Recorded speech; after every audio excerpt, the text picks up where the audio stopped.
आप सभी को जय भीम। मेरा नाम गार्गी गौतम है। मैं कक्षा 8 में पढ़ती हूँ। मेरे पिता का नाम जुगनू गौतम है, निष्पक्ष अमन उजाला से, और मेरी माता मोनिका गौतम। आप सभी को जय भीम। आवाज नहीं आई किसी की मेरे को? जय भीम, जय भीम, जय भीम, जय भीम। मैं आप सभी को दो शब्द बोलना चाहूंगी बस आपके बारे में। जिनसे मिला भारत को एक नया विधान, जिनसे मिला भारत को एक नया विधान, जिन्होंने भारत को दी एक नई पहचान, जिन्होंने दी भारत को एक नई पहचान, जिन्होंने रचा भारत का संविधान, जिन्होंने रचा भारत का संविधान, वो है बाबा साहब अम्बेडकर महान। जय भीम। नमस्कार, मैं 8वीं कक्षा 12वीं की छात्र हूँ। आज इस क्रीड़ा मैदान में आप सभी ऊर्जावान साथियों का अभिनंदन करती हूँ और आभार प्रकट करती हूँ यहाँ पर उपस्थित सभी सम्मानित अतिथियों का। और सबसे पहले कोटि नमन करती हूँ अपने डॉक्टर भीमराव अम्बेडकर जी को। नमस्कार। हमारे डॉक्टर भीमराव अम्बेडकर वह शख्स हैं, हमारे डॉक्टर भीमराव अम्बेडकर वह शख्स हैं जिन्होंने हमारे देश का संविधान लिखा, जिन्होंने हमारे देश का संविधान लिखा। हम सभी जानते हैं, चाहे वो परिवार हो चाहे वो देश हो, जब तक वह एक माला की तरह एक धागे में नहीं पिरोया जाता तब तक वह एकजुट नहीं होता। इसी तरह हमारे भीमराव अम्बेडकर जी ने एक धागा रूपी माला में हम सभी को पिरोया है, जिसको हम संविधान कहते हैं। हम सभी जानते हैं संविधान के बिना कोई भी देश नहीं चल सकता। हमारे डॉक्टर भीमराव अम्बेडकर, जिन्हें बाबा साहेब के नाम से भी जाना जाता है, उन्होंने हमारे देश का संविधान लिखा, जिस कारण उन्हें संविधान का निर्माता और संविधान का शिल्पकार भी कहा जाता है। हमारे डॉक्टर भीमराव अम्बेडकर ने अपने जीवन में बहुत से संघर्ष किए। उन्होंने बहुत कोशिश की कि हमारे देश से जाति धर्म जैसे विचारों में समानता लाई जाए, और वो कई हद तक इसमें आगे बढ़े। और आज हमारा फर्ज बनता है कि हम उनके संघर्षों को विफल ना होने दें। और हमारे डॉक्टर भीमराव तू यह क्या चरितार्थ करती है डॉक्टर भीमराव अम्बेडकर जी के चरित्र को। जो कहते थे life should be great rather than love.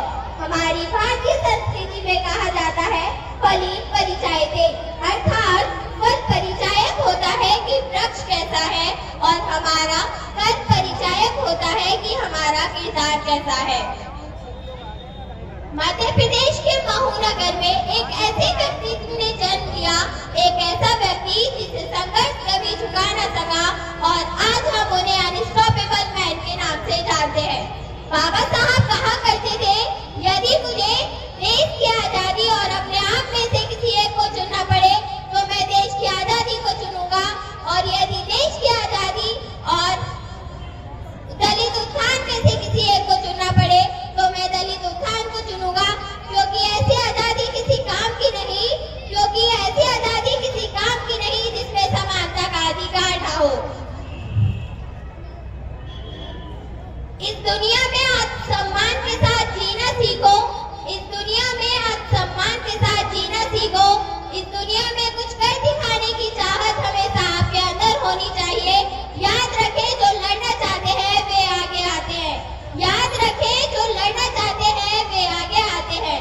यदि यहाँ बात बाबा साहेब के बचपन की जाए तो उनका बचपन कई यातनाओं में बीता, तब भी उन्होंने अपनी शिक्षा को नहीं त्यागा, क्योंकि उनका मानना था कि शिक्षा उस सेंडी का दूध है जो पिएगा वही दहाड़ेगा।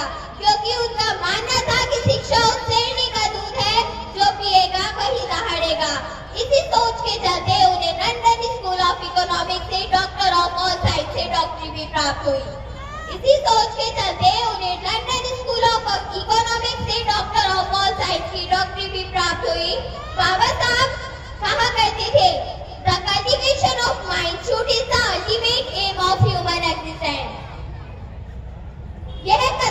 उनकी बुद्धि की स्थिरता को बताता है। वे कहते थे, We are all Indians, firstly and lastly. We are all Indians, firstly and lastly. उनके द्वारा दिए गए इस कथन से मैं अपनी वाणी को विराम देते हुए कहना चाहूंगी कि स्वयं को इतना काबिल बनाओ, कि आपको झुकाने के लिए कोशिशों की नहीं बल्कि साजिशों की जरूरत पड़े, कि आपको झुकाने के लिए कोशिशों की नहीं बल्कि साजिशों की जरूरत पड़े। धन्यवाद। जय हिंद, जय भारत।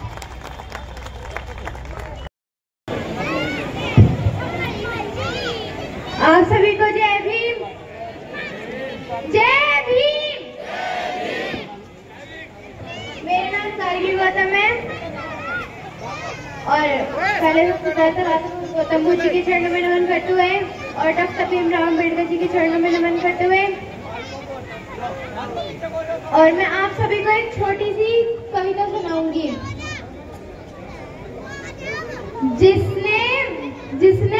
जिससे मिला भारत को एक नया विधान, जिससे मिला भारत को एक नया विधान, जिसने दिया भारत को एक नई पहचान, जिसने दी भारत को एक नई पहचान, जिसने रच दिया भारत का संविधान, वो है बाबा साहब अम्बेडकर महान।